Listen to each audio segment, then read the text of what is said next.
नमस्कार दोस्तों। प्रधानमंत्री नरेंद्र मोदी ने आरएसएस के 100 साल पूरा होने पर एक 100 का सिक्का जारी किया और जैसे ही सिक्के को जारी किया वैसे ही देश में माहौल गर्म हो गया। और माहौल गर्म इसलिए हो गया क्योंकि जो 100 का सिक्का जारी किया है उसमें भारत माता की फोटो के साथ में तिरंगा होना चाहिए हाथ में, लेकिन उस तिरंगे की जगह पे भगवा लगाया गया है। बस इतनी सी बात। जैसे ही यह सिक्का जारी होता है वैसे ही देश में माहौल गर्म हो जाता है। सभी लोग एक से एक बढ़कर बात करने लगते हैं कि आखिर में यहाँ पे तिरंगा झंडा होना चाहिए, यहाँ पे भगवा क्यों लगाया गया। और जो भगवा वाले हैं वो कहते हैं ठीक है, बहुत अच्छा हुआ लगाया गया। लेकिन जब से हम लोग देखते आ रहे हैं, मैं अपनी बात कर रहा हूं, मैंने भारत माँ के हाथों में हमेशा तिरंगा ही देखा है। लेकिन अब आज पता नहीं नरेंद्र मोदी प्रधानमंत्री हैं, उन्होंने क्या सोचा, क्या सोच करके यहाँ पे तिरंगा की जगह पे भगवा लगा दिया है। इसी को लेकर बवाल हो रहा है। जो भगवा को मानने वाले हैं वह संविधान को नहीं मानते हैं, जो संविधान को मानने वाले हैं वह भगवा को नहीं मानते हैं। यही हमारे देश में चल रहा है। यह माहौल इतना गर्म हो गया है कि अब यहां तक आ गया है कि मनुस्मृति और संविधान में बड़ा कौन है। जो संविधान मानता है वह मनुस्मृति को नहीं मानता, जो मनुस्मृति मानता है वह संविधान नहीं मानने को तैयार है। जैसे हमारे जो SC ST OBC वाले हैं, यह जो है संविधान को छोड़ करके मनुस्मृति को मानने के लिए नहीं तैयार है। और जो मनुस्मृति वाले हैं वह कहते हैं कि मनुस्मृति से बड़ा संविधान नहीं है। अब इसमें कुछ लोग यह कह रहे हैं कि संविधान मनुस्मृति वाले इसलिए नहीं मानते हैं क्योंकि उसे एक SC कास्ट के अध्यक्ष ने बनाया है, यानी भीमराव अंबेडकर ने बनाया है, इसलिए यह मानने को तैयार नहीं है।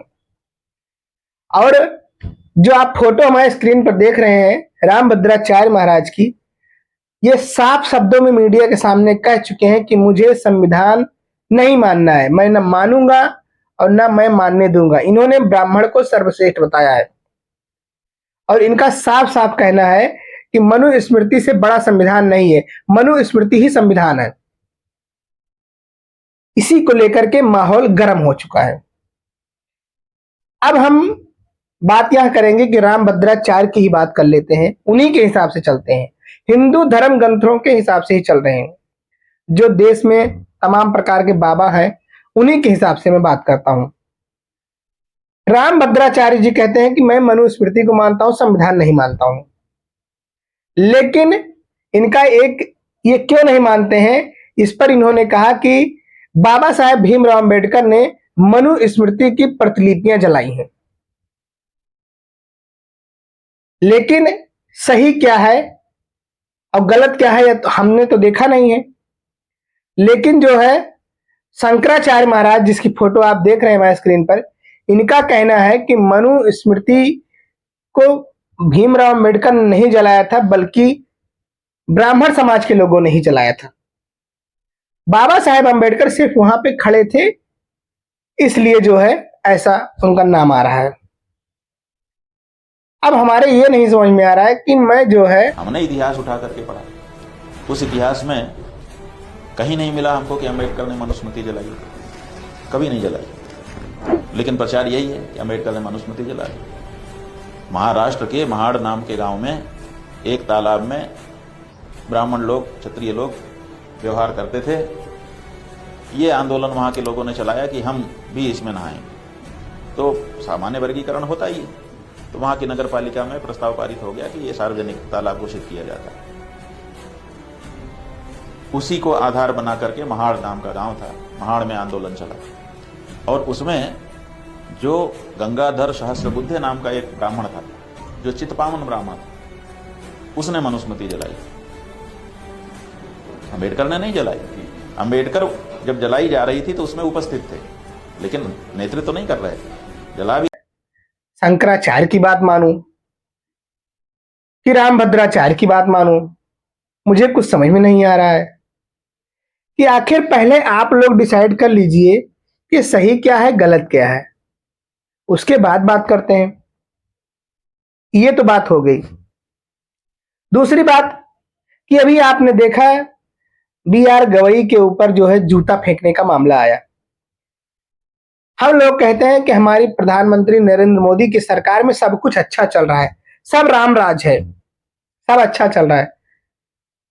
अब अगर जस्टिस के ऊपर कोई जो है जूता फेंक रहा है तो इससे अच्छा हमारे देश के लिए यह अच्छी बात है क्या?